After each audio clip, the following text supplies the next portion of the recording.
So here is why, and this was his first trip off the farm, where we went to North Atlanta Equestrian in Cartersville. There's several other fellow Mustangers there, and actually my vet was coming to the same farm, so while we waited for him, decided to play with a couple of the obstacles, just getting him to kind of go up and down the bank, using a little bit of pressure and release. And he was very good with, again, the first time coming off the farm of what he's used to, and this was his first time being around more than just me or one other person, so there were several other people there and horses. So now working on getting him to kind of trot right next to me, getting him to learn to rate with my body. Sometimes with them they get a little worried when you start to trot, but that work of jumping up and down has got him much more comfortable with that. And I try to keep a lot of slack in the rope for no pressure on the halter.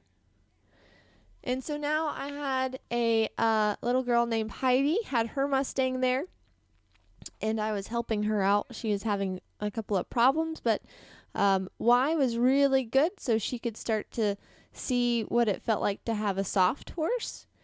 And I was teaching her how to approach the bridge.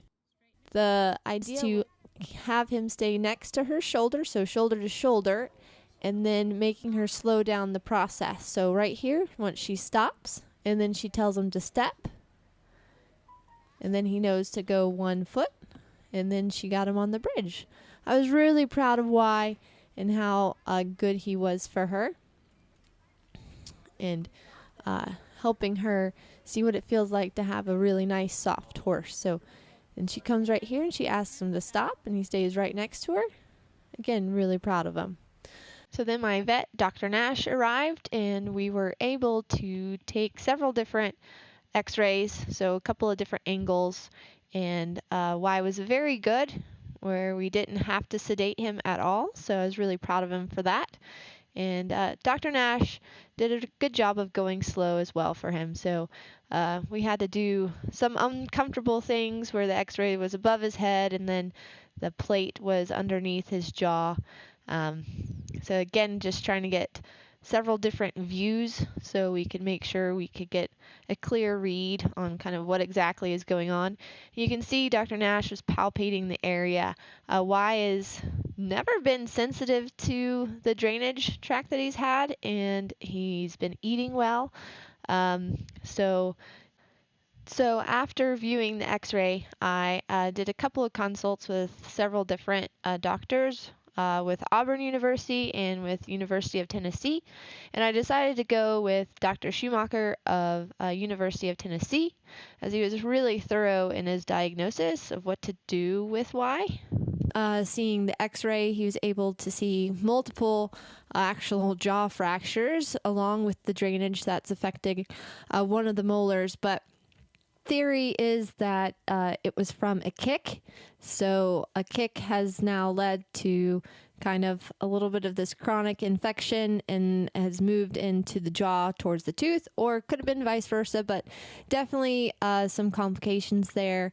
And they're old fractures, of course. So the complication is that he is so young and that the root of the teeth are so strong and deep.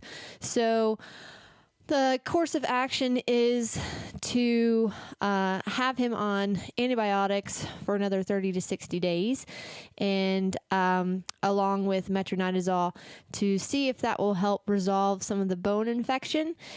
He can continue with the work that I'm doing and essentially for the in-hand competition, because that will help him for later on, where if we're not able to clear it with antibiotics and he has to have surgery, he will be a much more prepared and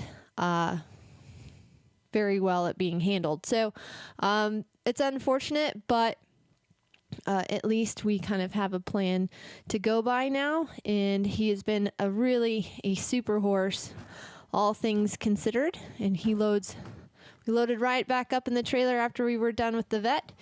And I'm just really proud of this guy. He really has tried super hard, and hopefully we'll get him all fixed up. But it's certainly been a journey with him.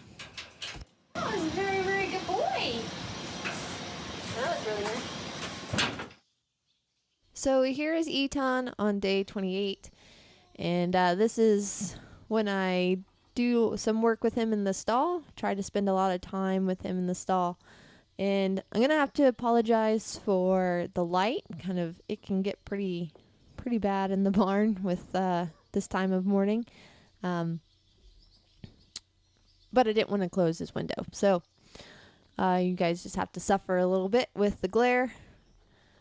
So right now I'm introducing him. I've gotten him to start to eat out of my hand his grain.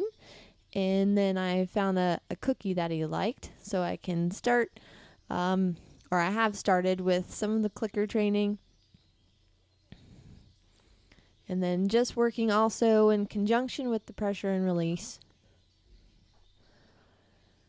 So I touched his neck, and I can touch about to his withers, but there's a process to it. And then again, giving him the time and space. But he's starting to soften up. And then another thing that I've started doing is trying to get a little bit of body control, giving him the bits and pieces to learning to move his body left and right, and to not just think every single movement that I do means to run away. And also preparing him. He's very comfortable. Well, I wouldn't say very comfortable, but he prefers to see me in his left eye, which is very normal for a lot of Mustangs. Generally, they are very protective of the right side because they're used to everything being on the left when we start them, and he's no different. And so I'm just working on trying to get him to move kind of some inches so I can start to get a little bit of space in his stall. And that was pretty good. He let me touch that right side and gave him a reward. And he's still figuring out how to eat them. And so again, it's already a big deal for him to take something from my hand, and it's been just a lot of time spending in his stall, a lot of just slow work. I'm getting him to soften to my touch. It's like that was really nice. I could push his head just a little bit and it was soft. And then working on I like to give him very gentle kind of soft massages on the face. There's a lot of facial nerves, and you can actually get them to really enjoy that. And that can too become the reward.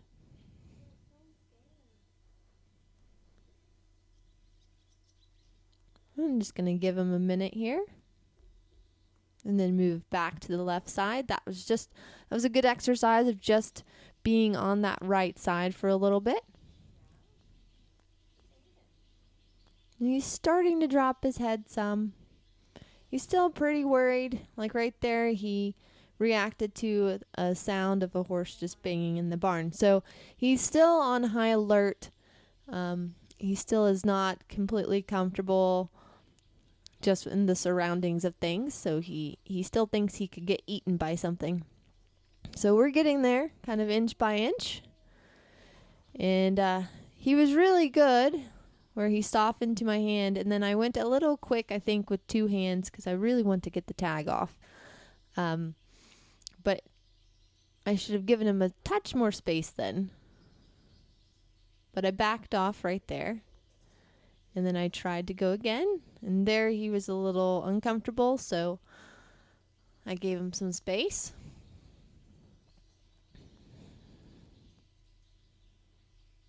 And I'm just going to give him a minute. And then see if I can. He's pretty good. Like all that work with teaching him to come towards the stick. He's learning to come towards my hand in the same way. But now it's a different ball game with 2 hands. And I am trying to stay kind of in a safe zone. So to the side of his front left leg. And I got the tag off. So yay. And now I'm just going to go back and give him a rub. See if I can inch a little closer. Play around with flipping the mane. I still haven't been able to brush his mane yet. But we're working on the baby steps for that. And that was actually really nice. Again, you see him reacting. Those are to sounds in the barn.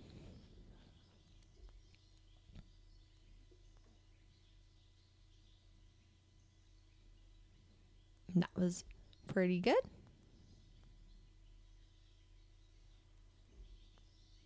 And there he softened to my hand, and that was a great spot to quit. So happy with that little session, and I got his tag off. So it was a big day for Eton.